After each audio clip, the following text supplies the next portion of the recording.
जैसा कि ये विदित है कि बीजेपी के श्री अमित शाह द्वारा संसद में भारतीय संविधान के मूल निर्माता व दलितों एवं अन्य उपेक्षित वर्गों के पूजनीय भगवान व मसीहा परम पूज्य बाबा साहब डॉक्टर भीमराव अम्बेडकर के बारे में जिन शब्दों का इस्तेमाल किया गया है तो उससे बाबा साहब की गरिमा व अस्तित्व को काफी ठेस पहुंची है। इससे एक प्रकार से उनका अपमान हुआ है, ऐसा हमारी पार्टी का ये मानना है, जिससे अब पूरे देश में इनके अनुयायियों में जबरदस्त गुस्सा व आक्रोश व्याप्त है और ये इनके कहे गए शब्द इनको जल्दी ही वापस ले लेने चाहिए तथा इसके लिए इनको पश्चाताप भी जरूर करना चाहिए, तो ये बेहतर होगा। वरना इनके अनुयायी इस घटना को कभी भी भुला नहीं पाएंगे तथा ना ही इनको कभी माफ कर पाएंगे। जिस प्रकार से बाबा साहब के प्रति कांग्रेस पार्टी के असंख्य रहे गलत कारनामों को इनके अनुयायी अभी तक भी भुला नहीं पाए हैं और ना ही ये कभी कांग्रेस पार्टी को माफ करने वाले हैं, चाहे ये अपने कितने रंग ढंग व चाल आदि भी क्यों ना बदल लें। इतना ही नहीं बल्कि कांग्रेस पार्टी ने बाबा साहब के देहांत के बाद तो इनके नाम को व संविधान निर्माण में रहे इनके अहम योगदान को भी इतिहास के पन्नों से मिटाने की भी पूरी कोशिश की है। हालांकि अपने इस मकसद में ये पार्टी अब तक जरूर कामयाब हो जाती, ये कांग्रेस पार्टी अब तक जरूर कामयाब हो जाती यदि बाबा साहब डॉक्टर भीमराव अम्बेडकर के देहांत के बाद इनके अधूरे रहे कारवा को आगे बढ़ाने के लिए मान्यवर श्री कांशीराम जी अपना पूरा जीवन समर्पित करके वे आगे नहीं आते, जिसको मंजिल तक पहुंचाने के लिए मुझे भी अपनी पूरी जिंदगी समर्पित करनी पड़ी है।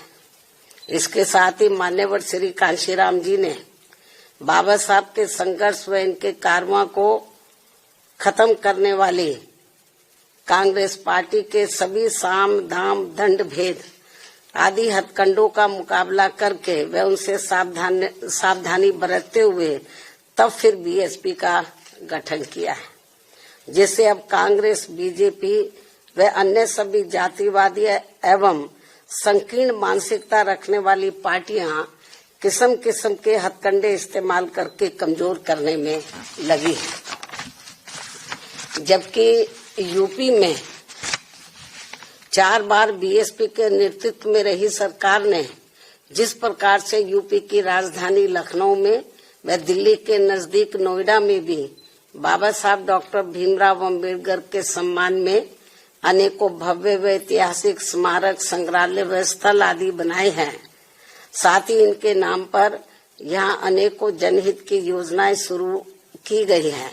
नए जिलों के नाम आदि भी रखे गए हैं, जिनमें से बाद में काफी कुछ को समाजवादी पार्टी की सरकार ने बदल भी दिया है, जो इस पार्टी की बाबा साहब के प्रति इनकी नफरत को भी दर्शाता है, जो अब कांग्रेस के साथ मिलकर इनके सम्मान की हवाई बातें कर रहे हैं। इसी प्रकार इन वर्गों से जुड़े अन्य संतों गुरुओं व महापुरुषों आदि को भी पूरा आदर सम्मान दिया गया है, जिससे अब कांग्रेस व बीजेपी आदि की नींद उड़ी हुई है। ये जो हमने काम किए बाबा साहब के सम्मान में, तो उससे अब बीजेपी व कांग्रेस आदि की नींद उड़ी हुई है, जिनके अनुयायियों के वोटों को लुभाने के लिए, जिनके अब बाबा साहब के जो अनुयायी हैं या अन्य संत गुरु और महापुरुष हुए हैं, उन जो दलित और अन्य पिछड़े वर्ग से ताल्लुक रखते हैं, तो उनके अनुयायियों के वोटों को लुभाने के लिए फिर बीजेपी को भी मजबूर होकर वे अपने दिल पर पत्थर रखकर इनके सम्मान में कुछ कदम भी उठाने पड़े। और अब कांग्रेस पार्टी भी बाबा साहब के दलित व अन्य उपेक्षित वर्गों के वोटों को लुभाने के लिए आए दिन किस्म किस्म की सियासत करने में लगी है। और इसी क्रम में कांग्रेस पार्टी अब इस कोशिश में लगी है कि श्री अमित शाह के मुद्दे पर कुछ न कुछ दलितों का वोट जरूर बटोर लिया जाए, जबकि बाबा साहब ने अपने जीते जी दलितों व अन्य उपेक्षित वर्गों के लोगों को इस पार्टी के बारे में सावधानी के तौर पर उन्हें ये कहा था कि कांग्रेस पार्टी कभी भी माफ करने लायक पार्टी नहीं है।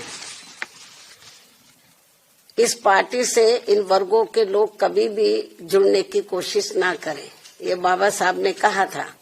क्योंकि जिस कांग्रेस पार्टी ने कदम कदम पर हमेशा मेरा अपमान किया, यानी कि बाबा साहब का अपमान किया है, मुझे इस पार्टी ने कानून मंत्री पद से इस्तीफा देने के लिए मजबूर किया तथा संसद में चुनकर भी नहीं आने दिया है।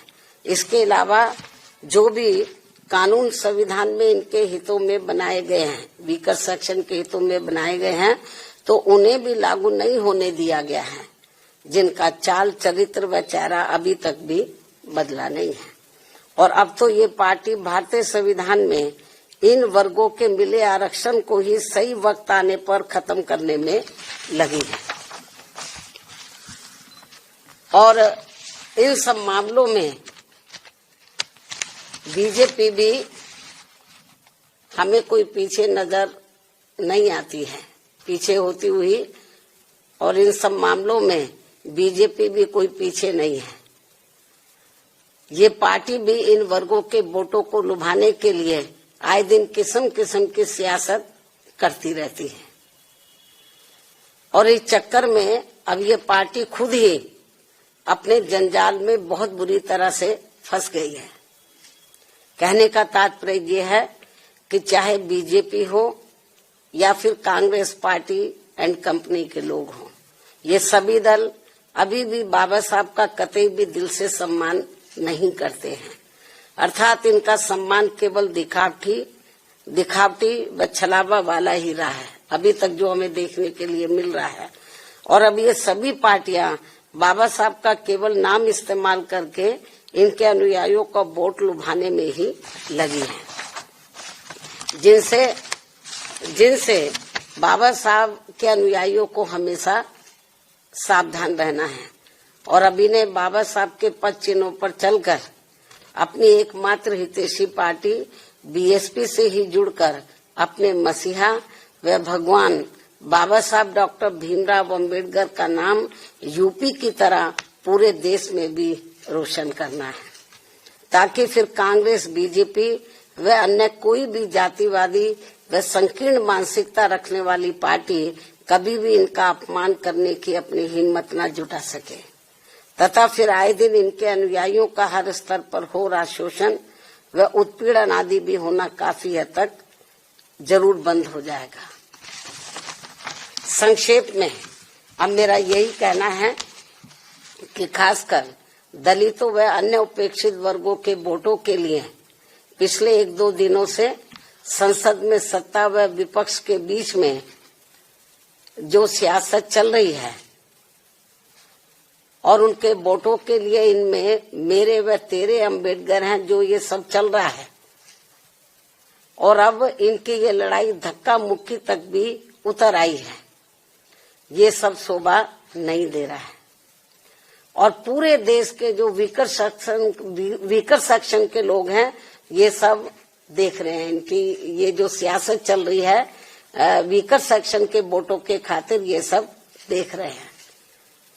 मुझे नहीं लगता जो कुछ ये सियासत चल रही है तो वीकर सेक्शन के लोग न सत्ता के बहकावे में आने वाले हैं और न ही विपक्ष के, क्योंकि उनको ये मालूम पड़ गया ये हमारे हितों में कुछ करने वाले हैं नहीं, केवल हमारा वोट चाहते हैं और संविधान की बात जरूर करते हैं लेकिन संविधान पर अमल नहीं करते हैं। और यदि इन्होंने संविधान पर अमल किया होता तो फिर बाबा साहब अपने कानून मंत्री पद से इस्तीफा क्यों देते? और फिर आज जो कांग्रेस हमें या विपक्ष या कांग्रेस या जो अन्य विपक्ष जो हमें सत्ता से बाहर नजर आता, वो नहीं आता। यदि ईमानदारी निष्ठा से संविधान का जो हमेशा संविधान को दिखाते रहते हैं, उस पर इन्होंने रत्ती भर भी अमल नहीं किया कांग्रेस पार्टी एंड कंपनी के लोगों ने। और यदि अमल किया होता तो आज इनकी इतनी बुरी हालत नहीं होती। आज इनको अपने रंग ढंग और चाल ये नहीं बदलने पड़ते।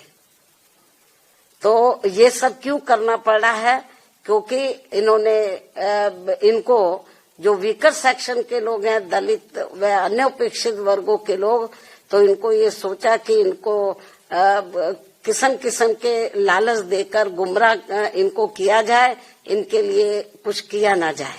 जैसे सदियों पहले ये गुलाम और लाचार बने रहे हैं और यहाँ जातिवादी व्यवस्था के शिकार बने रहे हैं, इनको कभी भी अपने पैरों पर खड़े ना होने दिया जाए।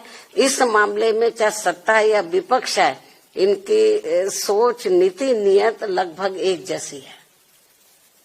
ये भी मैं बताना चाहती हूँ।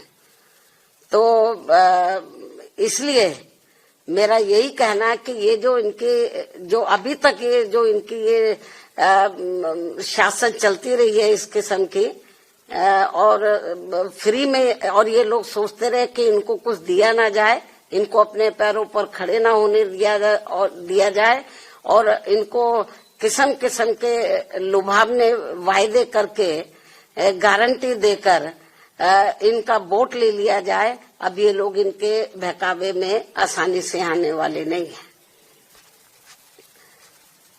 तो बल्कि यदि ये चाहते हैं कि वीकर सेक्शन इनके साथ जुड़े, तो इनको, चाहे सत्ता विपक्ष है, तो इनको बीएसपी के बताए हुए रास्तों पर चलकर जो इस देश में दबे कुचले लोग हैं, उनके हितों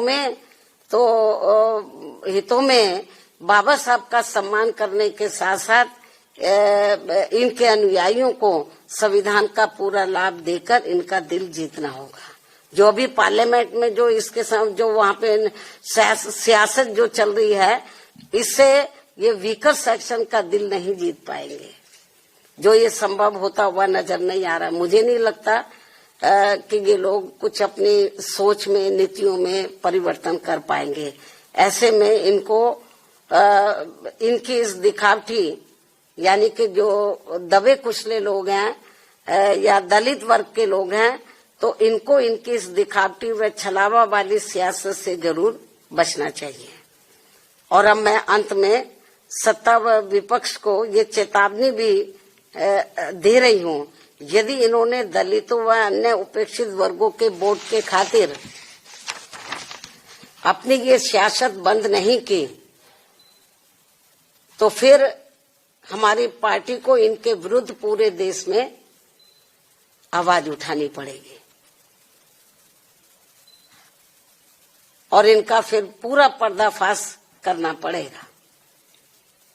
इसलिए सत्ता और विपक्ष को तो बाबा साहब का नाम का इस्तेमाल करके ये जो इसकी आड़ में ये वीकर सेक्शन का जो वोट लेने के की जो सियासत कर रहे हैं, तो ये अब इस सियासत नहीं चलेगी। क्योंकि जो वीकर सेक्शन के लोग हैं, तो अब वो काफी जागरूक हो चुके हैं। बाबा साहब ने काफी हद तक इनको जागरूक किया। उनके देहांत के बाद बीएसपी ने इन वर्गों को काफी हद तक जागरूक किया। मैं फिर इस बात को दोहराना चाहती हूँ कि यदि बीएसपी नहीं बनी होती, तो अब तक ये बाबा साहब का नाम मिटा देते और जो संविधान में दबे कुचले लोगों को कानूनी अधिकार मिले, उन्हें खत्म कर देते। ये तो बीएसपी की वजह से इनकी मजबूरी है। तो इसलिए जब उसमें ये कामयाब नहीं हो पा रहे हैं, तो ये लोग अब सोच रहे हैं कि इसके बाद इन्होंने बीएसपी को खत्म करने का प्रयास किया कि बीएसपी को ही खत्म किया जाए, तब दबे कुचले लोगों का वोट पड़ेगा। तो इन्होंने छोटी छोटी पार्टियां बनाई, स्वार्थी किस्म के लोगों को इस्तेमाल करके, ताकि इनका चुनाव में वोट बढ़ जाए। ये सब किया इन्होंने। तो लेकिन इनको लगा कि बीएसपी फिर भी कमजोर नहीं हो रही है, तो अब इन्होंने ये नई नौटंकी शुरू की है, नई सियासत शुरू की है जो ठीक नहीं है। और जो दलित और वीकर सेक्शन के, जो अन्य वीकर सेक्शन के लोग हैं, अब ये जल्दी से इनके बहकावे में आने वाले नहीं हैं। इनको इसलिए सत्ता और विपक्ष को, जो पार्लियामेंट में इस समय चल रहा है, इनको अपनी ये घिनौनी राजनीति, सियासत बंद करनी चाहिए।